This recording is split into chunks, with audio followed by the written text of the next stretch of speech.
Hello everyone, मैं हूँ प्रज्ञा और प्रज्ञा एम्पावर स्टडीज़ में आपका स्वागत है। हम आज के लेक्चर में एचसीएफ और एलसीएम निकालेंगे 90 और 108 का। तो यहाँ पर मैंने अभाज्य गुणनखंडन निकाल दिए हैं, यानी प्राइम फैक्टर निकाल लिए हैं।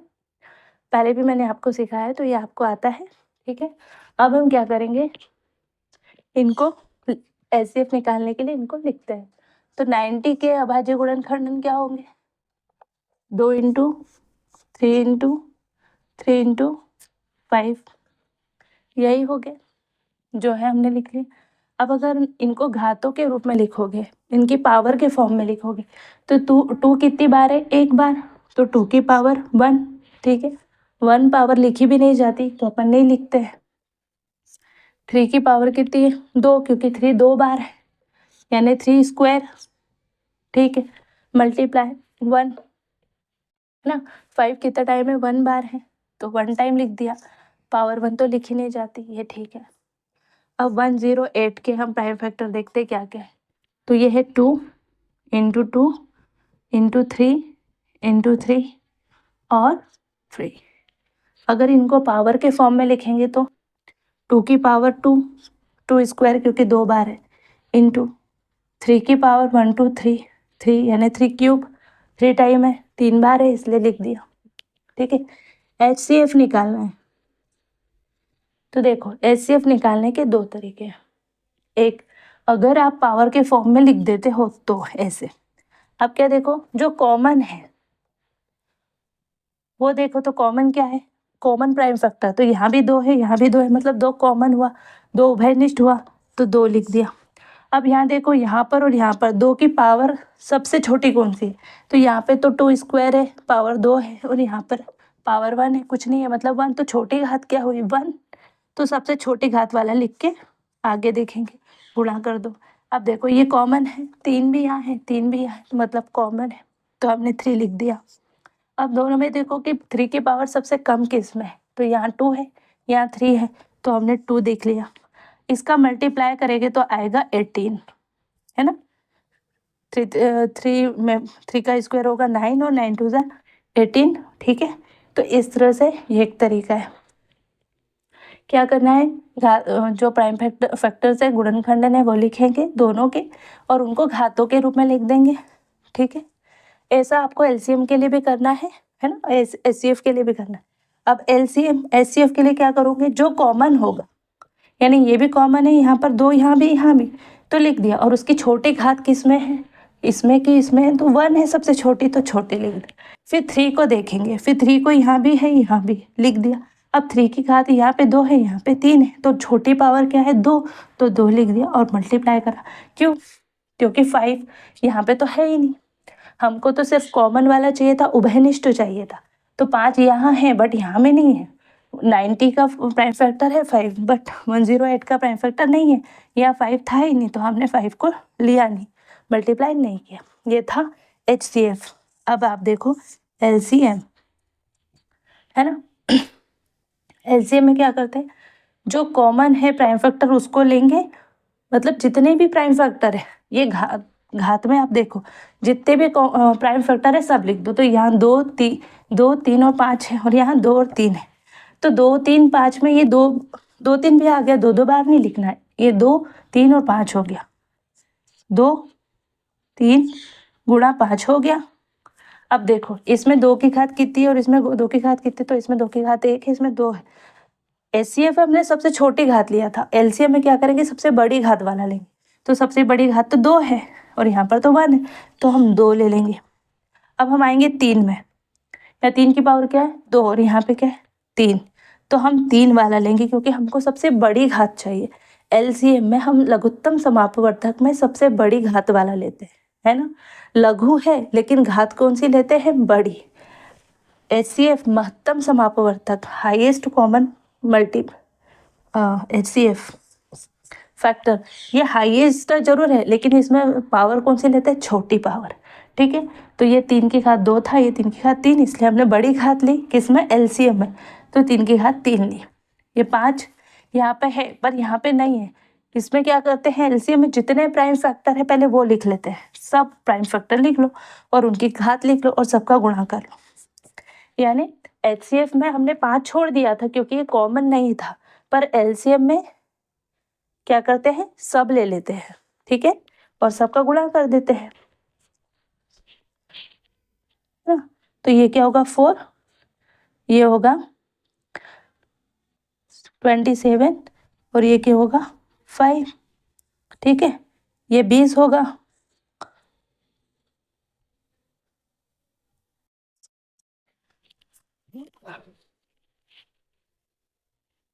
है ना।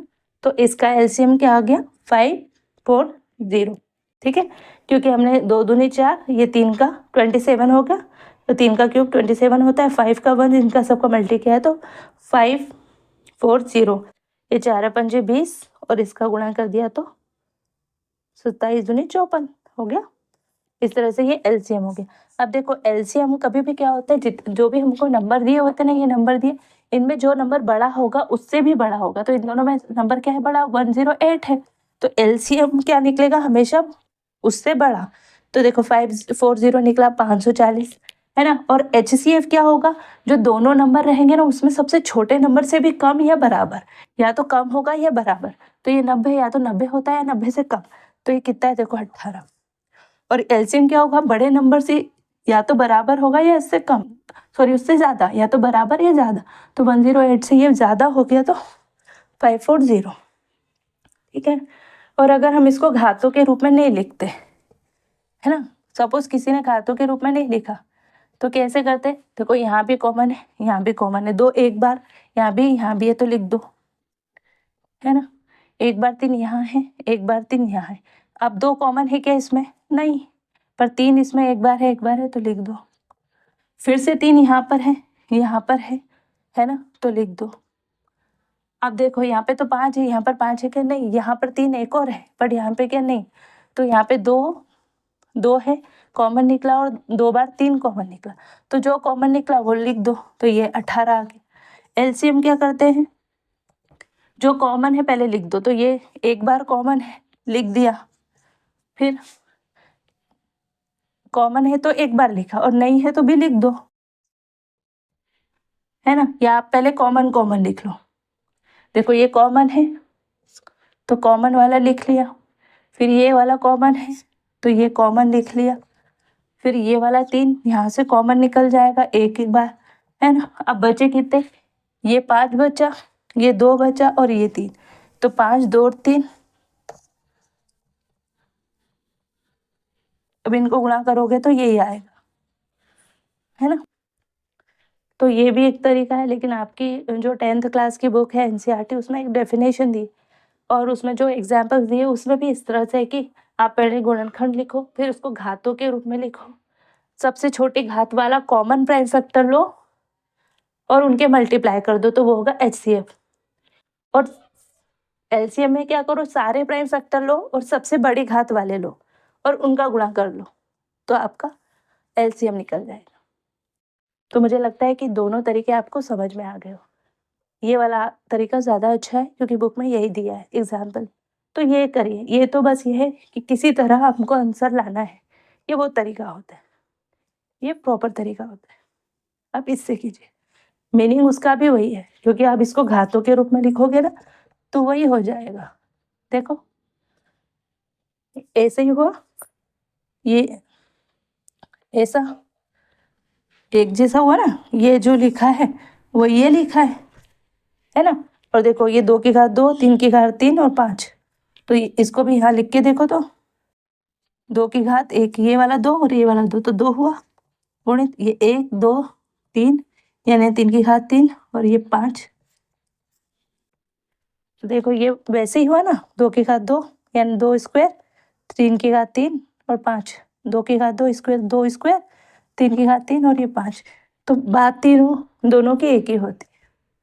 तो आप ये तरीका कीजिएगा, प्राइम फैक्टर निकालो, घातों के रूप में लिखो, HCF के लिए जो कॉमन प्राइम फैक्टर है वो लिखो, उसकी सबसे छोटी घात वाला घात को यहाँ लिखो, है ना, जो कॉमन हो वो। 5 कॉमन नहीं था, मैंने नहीं लिया। ठीक है, और सबका मल्टीप्लाई कर लो। सबसे छोटी घात यहाँ पे तो 2 है और यहाँ पे 3 है तो हमने 2 ली। यहाँ पे 1 है और यहाँ पे 2 है, 2 की घात सबसे छोटी 1 है तो हमने 1 ली। यहाँ पे 3 की घात सबसे छोटी 2 थी तो हमने 2 ली। ठीक है, एलसीएम में क्या किया, सारे प्राइम फैक्टर ले लिए। देखो 2 3 5, 2 2 3 5, क्योंकि 2 3 तो यहाँ भी थे, है ना, तो लिखना हमको एक ही बार है। और ये 2 की पावर यहाँ पे 1 है, यहाँ पे 2 है, हमको सबसे बड़ी घात चाहिए थी। एलसीएम के केस में सबसे बड़ी घात तो 2 की घात 2, यहाँ 2 है, यहाँ 3 है, हमने 3 की पावर 3 ली। यहाँ 5 की घात 1 है, यहाँ 5 की घात 0 है, हमने 5 की घात 1 वाला लिया क्योंकि हमको सबसे बड़ी घात चाहिए। देखो किसी भी संख्या की घात अगर 0 है तो उसका मतलब होता है 1। यहाँ पे 5 नहीं है तो हम लिख सकते हैं कि 5 की घात 0 है ना, पर लिखना नहीं चाहिए। लिखो मत, क्योंकि लिखना ज़रूरी नहीं है ना। हमको तो कॉमन प्राइम फैक्टर वाले चाहिए थे, बट अगर हम मान सकते हैं, क्योंकि यहाँ पर 5 की घात 1 है तो हम मान सकते हैं कि 5 की घात 0 है, हमको तो बड़ा चाहिए तो हमने बड़ी घात ली। तो 0 और 1 में कौन सी बड़ी घात है, 1, हमने 1 वाला ले लिया। ठीक है, तो ये किसी भी संख्या की घात अगर 0 है ना तो उसका मतलब होता है 1। कोई भी संख्या हो, 4 की घात 0 का मतलब भी 1, यानी कोई भी नंबर हो उसकी घात अगर 0 है तो उसका मतलब होता है 1। ये चीज़ ध्यान रखना। ठीक है, तो चलिए, आई होप कि आपको अच्छा लगा होगा, आपको सब समझ में आया होगा। मिलते हैं नेक्स्ट वीडियो में, तब तक के लिए जय हिंद जय भारत। ये एक सेकेंड मेथड थी, इसको मैं इरेज करती हूँ, है ना। आपने स्क्रीनशॉट भी ले लिया होगा। ठीक है, मिलते हैं नेक्स्ट वीडियो में, जय हिंद।